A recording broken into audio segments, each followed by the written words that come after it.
All right, guys, it's late in the morning, early in the morning. What am I thinking? Over in New York, and I'm lucky to be joined by this man to react to UFC 322 at Madison Square Garden.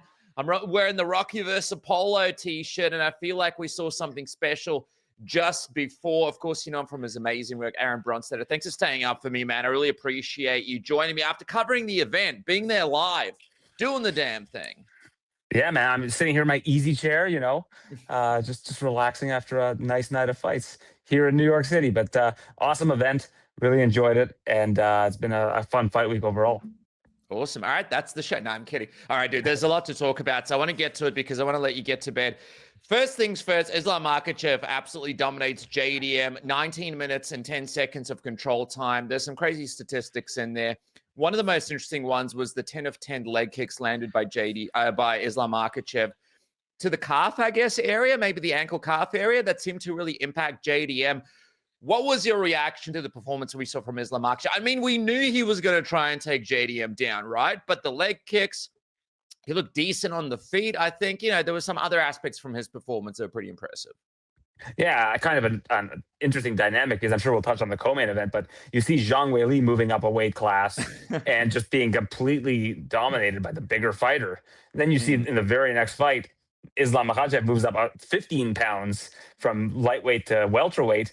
Looks like he's about the same size as Jack and just dominates him. So it's, I think that while there are weight classes for a reason, at the same time, skill is such an important factor. Not to say that Zhang Weili isn't skilled, but at the same time, like I think the skill level that Islam Makhachev continues to climb to is really like otherworldly at this point because he just absolutely handled Jack Della Maddalena. I thought that fight was going to be a lot closer than it was, and that was not a competitive fight. Islam, you have to put in the all-time conversation now. He's just the way that he was able to move up and make that look so easy. You look at fighters that have gone up to a second weight class. I mean, I guess John Jones against Cyril Gane is an example, but that weight class was kind of barren at the time. Right now, welterweight is just murderer's row. And while Jack kind of was at the right place at the right time when he got a shot against Belal Muhammad, you look at how well he fought in that fight. In this fight, he was just completely neutralized, and it was such an impressive performance from Islam. It's fascinating, dude, because you mentioned the dynamics between the Weili Valentina fight and this fight. But one thing, the constant is the wrestling, right? Wrestling by far the most dominant art form in MMA. We saw Hamza utilize it against DDP. He had, I think, over 20 minutes, about 21 minutes of control time over DDP, so just about a minute and a bit longer. But yeah, it seems to be the dominant force. I see people going through the comments saying, the sport is sort of dominated by wrestlers right now. We got Hamza, we got Islam, we got Merab, we got wrestling sort of dominating it. Do you feel like this is where the sport is now after seeing what we just saw from Islam? This is where the sport has been for, at certain periods of time. You look at like George St. Pierre and when he was dominating the sport, Demetrius Johnson, he did a lot of work on the feet, but a lot of what he did and what made him successful was having that superior grappling. Really, you look at almost all of the all-time greats in the sport, and they've all utilized wrestling to such a big advantage, aside from maybe like Amanda Nunes in the women's side, but in the men's side, like all of the all-time greats are fighters that have been able to weaponize that wrestling with great success. And I mean, Islam is no exception. And you mentioned guys like Merab, Khamzat Chimaev. If you have that wrestling and you're able to weaponize it and you're able to neutralize your opponent, there's just not a whole lot that they can do.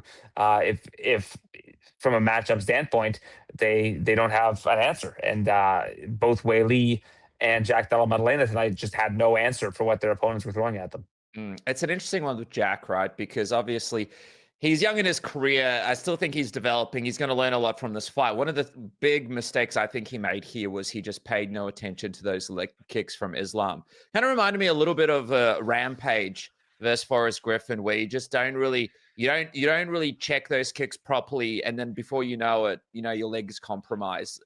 What were some other aspects of his performance that you think were a little bit underwhelming for you today? I mean, he survived on the ground with Islam. He didn't get submitted by Islam, and I mean that's pretty impressive. But just couldn't really get going after his leg got taken out. Yeah, I mean, honestly, just about everything, especially the grappling deficit. Like there were very few times where he had any success in the grappling. When he was taken down, he didn't really know how to get up. And every time he did have some sort of traction when it came to getting up, Islam would take him right back down. It just seemed like there were no answers. And you look at how well Volkanovski did. I think you got to give Volkanovski a ton of credit for how he looked in that first fight compared to how a much bigger fighter in Della Maddalena looked against Islam, because Volkanovski did have an answer for it in that first fight. And I think it goes to show, like, I think if you look at that first loss against Islam that Volkanovski had, it's like aged incredibly well. Uh, you know, I think that Jack just had nothing going on for the whole fight. And you mentioned the leg kicks and how that destabilized him. He also just really didn't have a lot of success with the striking, because I think that the constant threat of the takedown from Islam, and knowing that if he made one wrong move, he's going to be on his back for the rest of the round, was a big challenge for him. And then the look on his face going into the fifth round, I mean, that was the look of just a deflated fighter. He was broken by then, and going to that fifth round, I just didn't think he had any sort of shot of getting back into that fight. You just have to give all the credit in the world to Islam for how well he was able to handle a guy that's as tough as Jack Della Maddalena, who hadn't lost since his first two fights as a professional for many years, and Islam made him look very, very human tonight.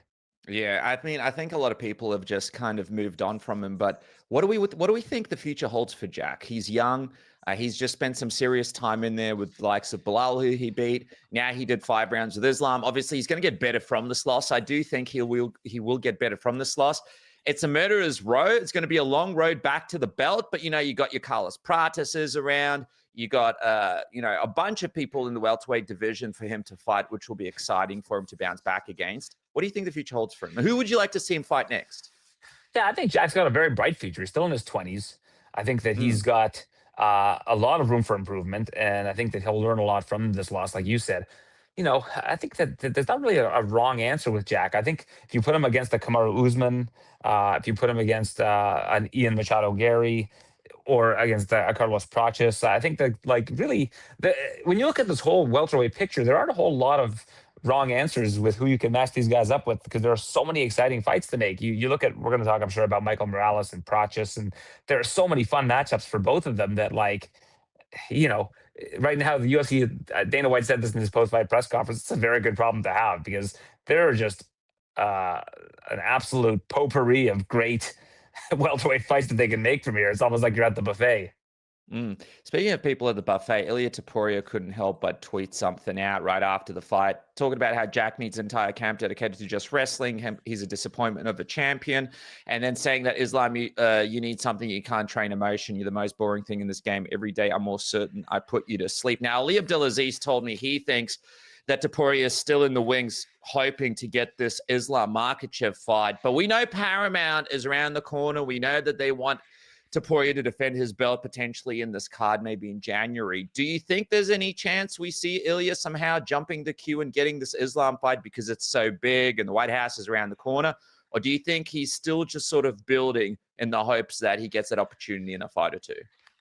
There's always a chance, but if you're asking me if it was me and I was making the decisions, like, I'd like to see Islam, if he wants to stay at welterweight, defend against all of these different guys, because they're like, you look at how big Michael Morales was against Sean Brady. Like, I'd love to see what Michael Morales looks like next to Islam Makhachev. Like, there are a lot of really interesting matchups for Islam. And while I think that Ilia and Islam is a phenomenal matchup, I feel like we almost missed the boat on it. Like, the right time to make that fight would have been earlier this year, and the ship seems to have sailed, in my opinion. I think that, Ilia still has some challengers ahead of him at 155 pounds.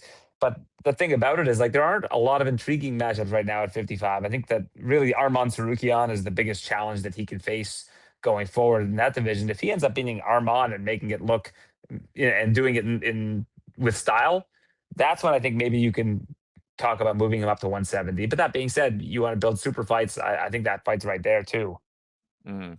So this performance, right, from Islam Makhachev against JDM, who's an exceptional striker. I mean, there's a lot of comparisons to JDM in the division right now. Like you mentioned, Carlos Prates is probably one of the guys that you'd be like, look, he's a fun fight, but putting him up against Islam would probably equal a similar situation where Islam takes him down and controls him on the ground. After what you saw this version of Islam do to JDM, who do you think is the most interesting matchup for you in the welterweight division to put up against him next? I mean, Kamaru Usman was sitting right there.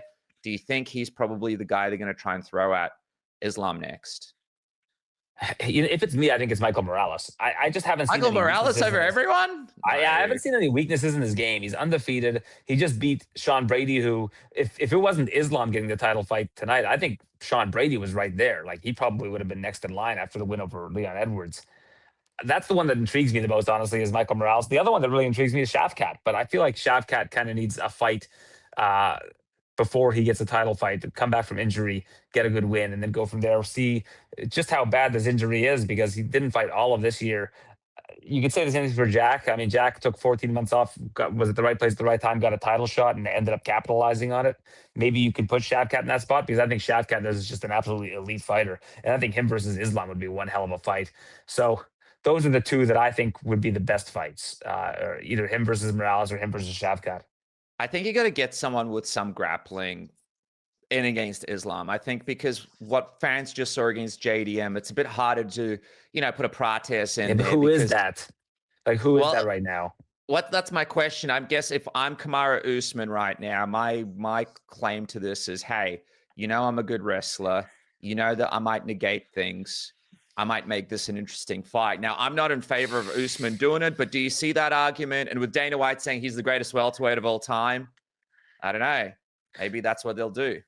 I mean, if I'm a betting man, I think Usman probably is the favorite for who will fight him next. That's not what I would do. I don't think that Usman should be getting a title fight off a win over Joaquin Buckley. He's 1-3 in his last 4, and his win is against Joaquin Buckley. So personally, like, I love Kamaru, and I think the guy's a legend, one of the greatest welterweights of all time. I don't put him ahead of George St. Pierre. If that's Canadian bias, so be it. But I don't think the majority of people put him ahead of George St. Pierre in terms of all-time welterweights. Just right now, there's so many intriguing options. Guys that are on win streaks, guys that are undefeated. Two of them. I mean, Shavkat and Morales are both undefeated, and both have 20 fights basically each, at least. Right, I think Morales is now 19-0 or 20-0, and Shavkat is like 22 or 23-0. I don't have that information in front of me, but like, guys on massive streaks that I think would be a lot more fun and more competitive fights than Usman, who's 38, 39 years old now. Obviously, this coming weekend, we're going to have Ian Garry versus Belal. Now, I think if Belal wins here, you do the Usman-Belal fight. I reckon that's a fun fight right there for Usman, and that could really sort of push him along if he gets through that. But if Ian Garry wins, what do we do with Garry? Does he have to fight again now, do you believe, before he gets sort of in this title shot discussion? I would say so. I think that, I think with Shavkat having beaten him, it would be interesting to see him get thrust right into a title shot from that, especially with Morales probably going to be ranked higher than him with a win over Brady. So I think that we probably will have to see Ian Machado Garry do one more. And that's where I think you start to look at the Usmans of the world, or maybe even Morales. I know, Prof just wants the next title shot, but I mean, Machado Garry beat him and hasn't lost since. So you already are ceding that sort of ground. So we'll see. I think that's a great matchup, him versus Belal. And I think if Belal wins, you have one less young, hungry challenger that's ready to go to fight for the title. But I love what Ian Machado Garry brings to the table, both promotionally and as a fighter. So I'm eager to see how that plays out next weekend. Does Belal have a skill set to challenge Islam, in your opinion? I don't know if Belal and Islam want to fight each other. Islam kind of, because they've trained together before, Islam said, like, as long as Belal's the champion, I'm not going to move up to 170. That said, he was kind of the first one to celebrate when Belal lost the title. So I don't know exactly where they stand from here. I think if you ask Belal, he probably would say I would fight Islam. But, if you're looking at somebody with good grappling chops, I mean, Belal's that guy. So I think we'll see. I think that it's probably good news for Belal that Islam won the championship if he is willing to fight him. I really like this JDM Prates fight, man. I mean, if JDM beat Islam, I think, him and Prates would have made a cool fight. And now, him losing this fight to Islam, that could be a really good fight. And for Prates as well, man, if he goes out there, he could beat someone like a JDM that could push him along very, very far. Well, hear me out. What about JDM Brady? Because I think that Brady, even though he just lost to Morales, if you want to see what Jack Della Maddalena has against another grappler. I mean, I know he's just coming off of facing both Belal and Islam in back-to-back fights, but I think Brady would give him a good run, and I think that uh, it would put him in a spot where maybe he might be able to bounce back. That being said, it's the same for Brady. I think both those guys need a bounce back opportunity. So, what better way to do that than put them against each other? Did Brady make a mistake here by putting his hand up and fighting Morales on this card? I think a little bit, but at the same time, it was really the only name offered. Like they were offering him Machado Gary. He kept accepting the fight, and apparently Machado Gary accepted it also on some occasions. They were potentially going to headline the card in Vancouver. For whatever reason, it falls through. I guess they decided to do Belal versus Gary, but as a result of that, Morales was the last guy standing. That was the last guy available, and Brady wanted to stay busy and said basically, hey, if I'm going to be the champion one day, I should be able to beat anybody. I should be able to face anybody. And I think that's a very noble approach from him. And the division moves. There's a lot of moving parts in this division right now. I don't think that sitting around and waiting for a title shot is the best move. That being said, if Usman gets the next title shot, that'll be a contradiction on my part. I guess we'll wait and see. But I think that activity is the way to keep yourself in the public perception.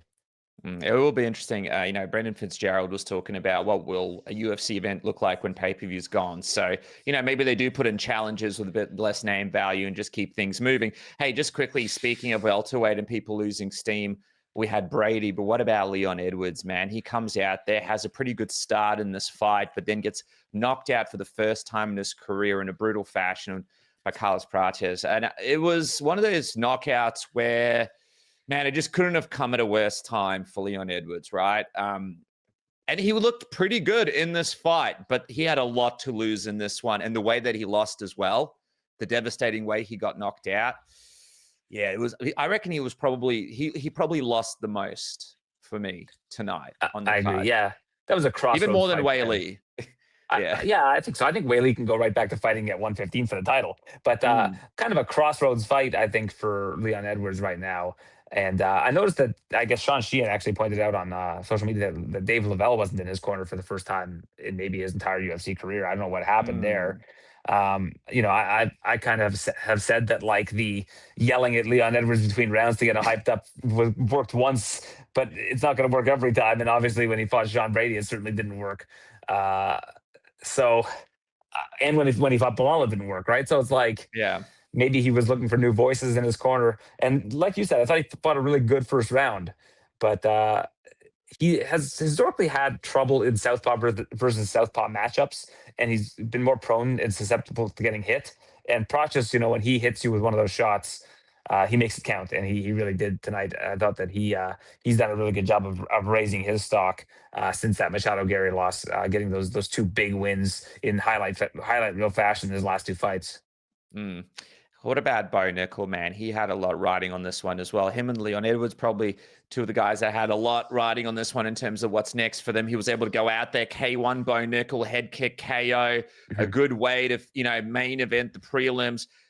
Post-fight speech, probably not very good, but the performance was good. I mean, maybe with the post got up there, flipped off the crowd, then did like this weird speech where he didn't want to swear, and then Joe Rogan had to explain to him what was going on. But regardless, man, it was a big win in the right direction for Bo Nickal here.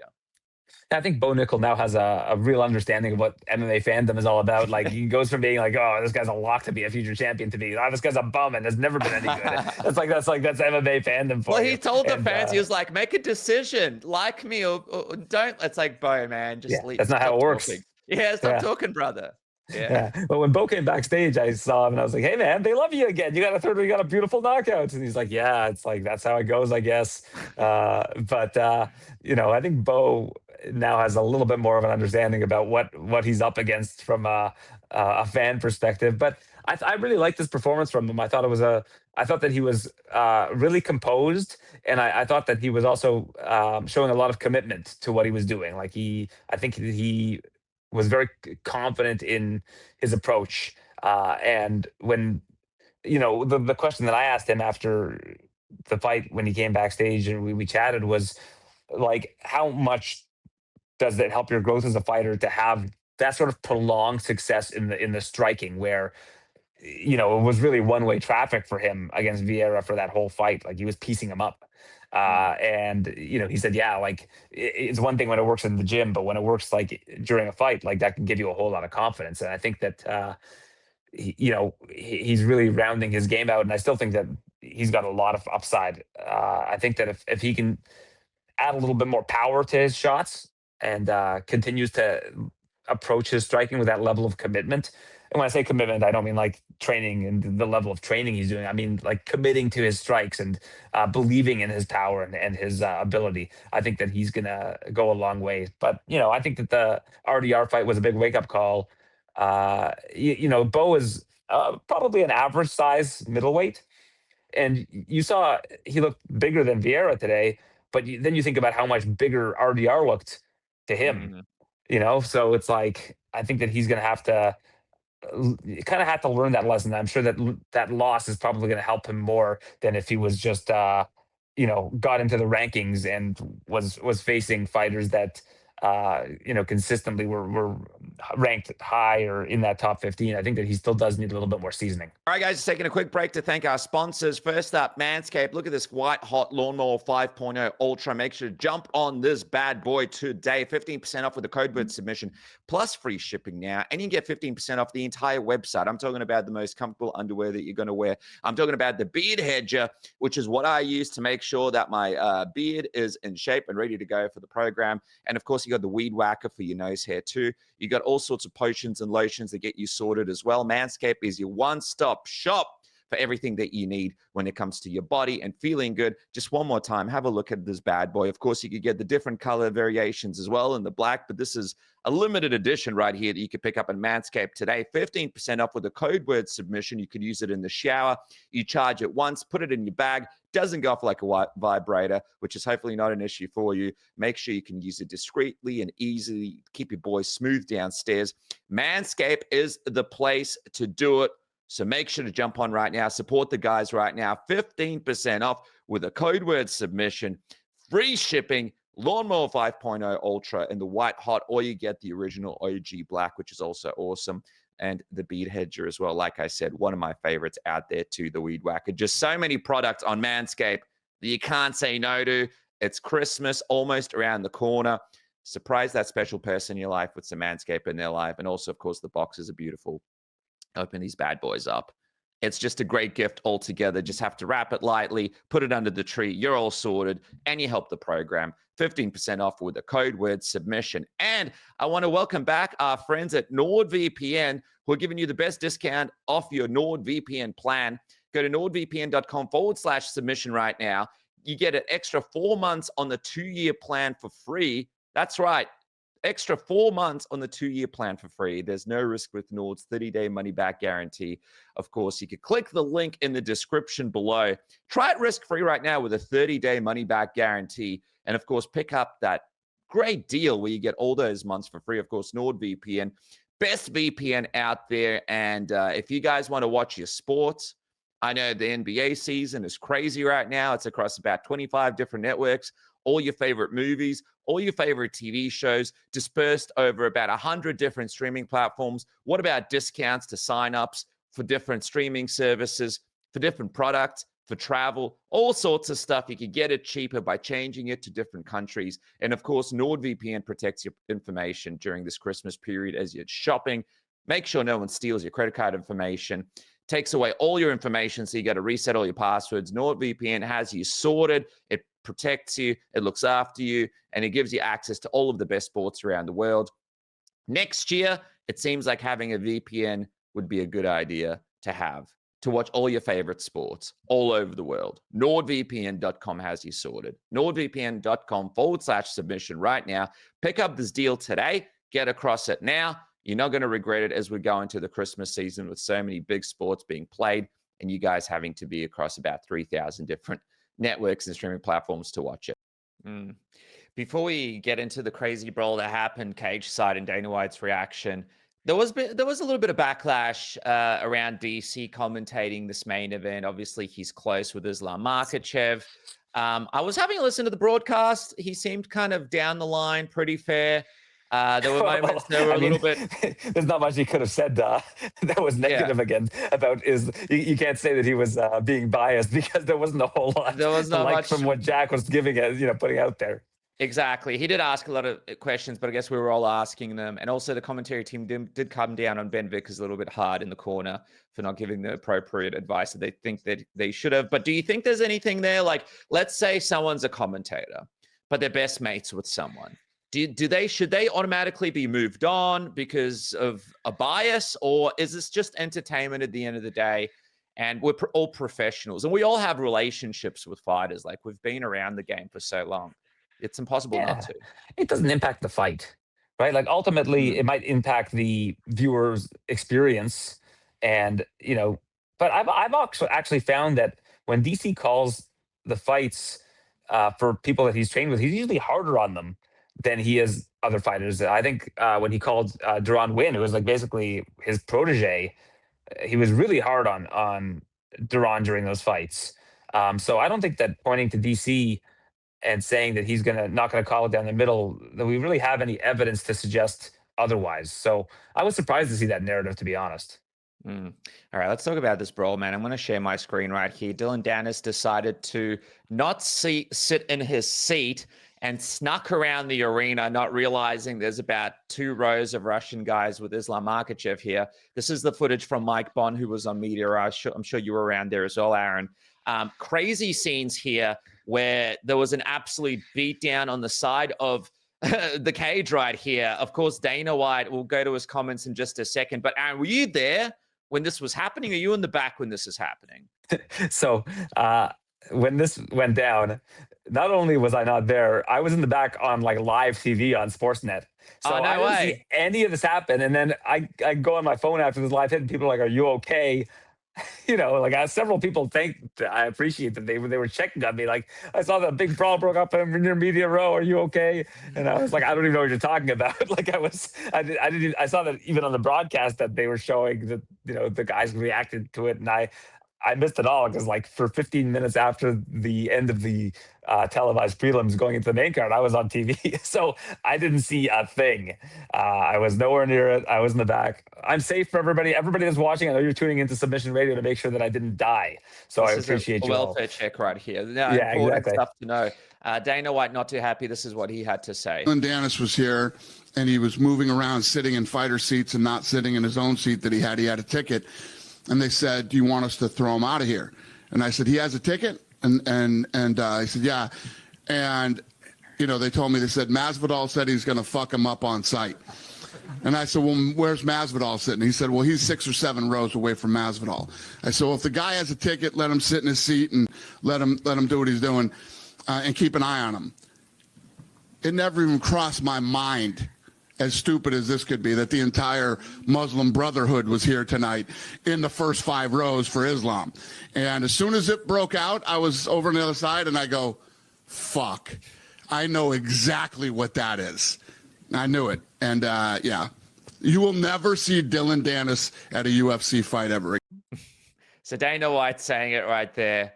Never again for Dillon. Dude, I thought, remember we were like, will Dillon Danis come to the UFC? Is he talking to Hunter Campbell? Turns out no more Dillon Danis at a UFC event, not even in a fan capacity ever again. I mean, you can't really blame them for taking that. Every time Dillon Danis shows up somewhere, like, crazy stuff like this happens. God. It's happened at MSG before. Like, this isn't even the first time it's happened at MSG. No. And they've done, how many, 6, 7 events? That wasn't one of those for the kids, 6, 7. But how many events have they done at MSG? It hasn't been that many. It's been since 2016, and I think they missed 2 years during the pandemic. So it's maybe 7, 8, or 9 events, right? So, if it's happened more than once at that venue that has seldom held events. I know Dillon's from New York, but it's probably best you keep him out of the building, because that probably wouldn't have gone too well. Dude, yeah, he's lucky to have gotten out of there, but that's insane. And also, how funny was it that he was had probably crappy seats, and he's just trying to get a better seat, and this happens to him. It's like the ultimate bad karma. No, I think he's trying to be in the public perception and get publicity. I think that he's doing it for brave man. Yeah, especially when you see, I've seen Islam's team all week, walking around, and I always just think like you do not want to be on the bad side of these gentlemen. If you see like the neck beards, it's like, hello sir, how are you? You know, I hope everything's good. You know, it's intimidating stuff. I remember when we were there for the McGregor Khabib fight, and remember it was like on the street there were brawls in the arena, brawls. That brawl, the Dillon Danis brawl, they had to bring in that the street police or whatever to clear the streets. It was insane. All right, as we wrap up, because it's about 4 a.m. where you are. Final question for me. It was a pretty epic week. Madison Square Garden, New York City, biggest card of the year by far. Do you have a couple of things that stand out to you from your coverage there live that you enjoyed as memorable moments? I just love coming to the city, to be honest. Like, this is my favorite fight week of the year because New York, there's just like a certain life to the city that you can't really replicate anywhere else. And like just the vibes are like always incredible here. And the funny thing is, I didn't feel like a ton of buzz for this card, but like on paper, it was just such a great card. Like, if you're a fan of this game, like this is like a 9.5 out of 10 card on paper, right? Like, doesn't get much better than that. You got 2 fighters vying to become 2 division champions in one night. So yeah, really just overall, just the getting to come to New York and cover these fight weeks is always just like such a blessing. And I always really appreciate it. But we didn't talk about the co-main event. We don't want to touch on that. Let's touch on it. I know you want to send me to bed, and I appreciate that. But I feel like we have more to talk about here. I mean, look, it's a situation where Valentina was able to go out there and prove to everybody she's one of the best to ever do it. 37 years old, but coming out there, absolutely dominating Weili the way that she did. We spoke about the size difference, but you also mentioned the skill difference, and that wrestling was just incredible. But also the spinning shit that she was throwing. She looked so sharp in there, and a lot of people were picking Weili to go out there and take her out. Man, it was incredible. Yeah, the fight kind of went how I thought it was going to go. I thought that Valentina would. You were picking Valentina? Yeah, but I mean, I looked at that second Rose fight with Weili and how Rose was able to kind of control her on the ground. And I just thought that for Valentina, she's just such a physical fighter, and that if it got into those sort of grappling exchanges, that I thought she would get the better of them, and that's basically how it went. And it went like I thought that she was going to win, but I didn't think it was going to be that dominant. Like, it was pretty incredible.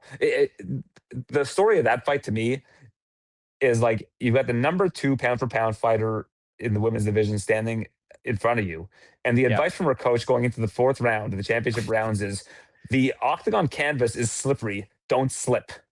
It's not like that was the threat that they had identified going into the 4th round of that fight. Well, the biggest threat to Valentina in that moment in the mind of her coach was, be careful on the mat because you could slip. Like that was like his thought was like, that's the only way we can lose right now is if you like slip on the canvas, end up on your back, and like somehow it's basically like the slip on a banana peel theory. Like that's the way that they thought. They weren't like, oh, watch out for a cross or watch out for like, a knee up the middle. It was like, watch out for the slippery canvas, because that could be your downfall and your demise in this fight right now against the number 2 pound for pound female fighter in the sport.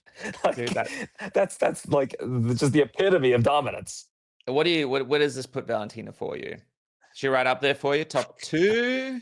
Yeah, I think so. I think you probably put her number 2 now behind Nunes. It's hard to put her ahead of Nunes because Nunes beat her twice.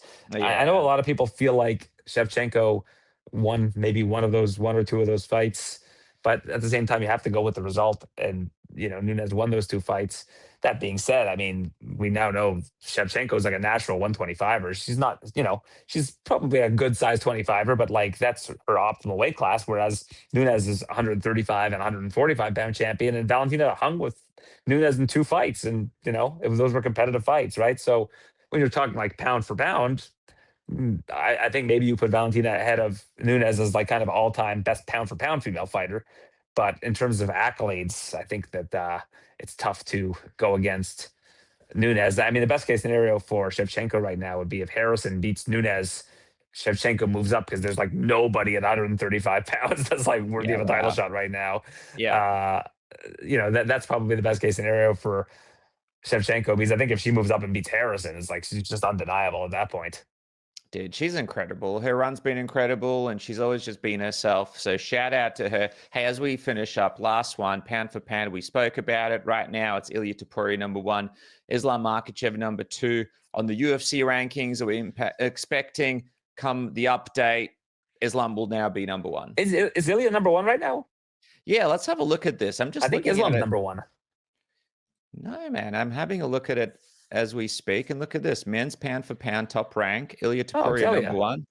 Islam Makhachev number two. Yeah, but I mean maybe after that performance, it's hard not Islam to say. should be number one. I mean, he just moved up a weight class. I mean, I know Topuria did the same thing, but like, he moved up a weight class and just absolutely dummy jacked Della Maddalena. It's like, you know, it's hard to deny him at that point. I mean, you know, Ilia moved up and beat Charles Oliveira, but at the same time, like, I think that was a pretty stylistically a pretty good matchup for him. Dude, incredible stuff for New York. Incredible work from you as always, Aaron. I appreciate you staying up and joining me. Thank you so much. And yeah, another epic historic card, Islam Makhachev, number one pound for pound fighter in the world. You know, great risk, great reward. And thank you so much for joining me and setting up your hotel room. So it's nice lighting. we tried to figure this all out, and I was trying to MacGyver some stuff, and I think we made it work. But yeah, this lounge chair is nice. I might fall asleep just right here after this in my suit. Perfect. I'll keep recording just for the creeps out there who want to watch you sleep. Aaron Bronsteter, you're the best. Thanks for joining me on Submission Radio. Thanks, Dennis. Appreciate you.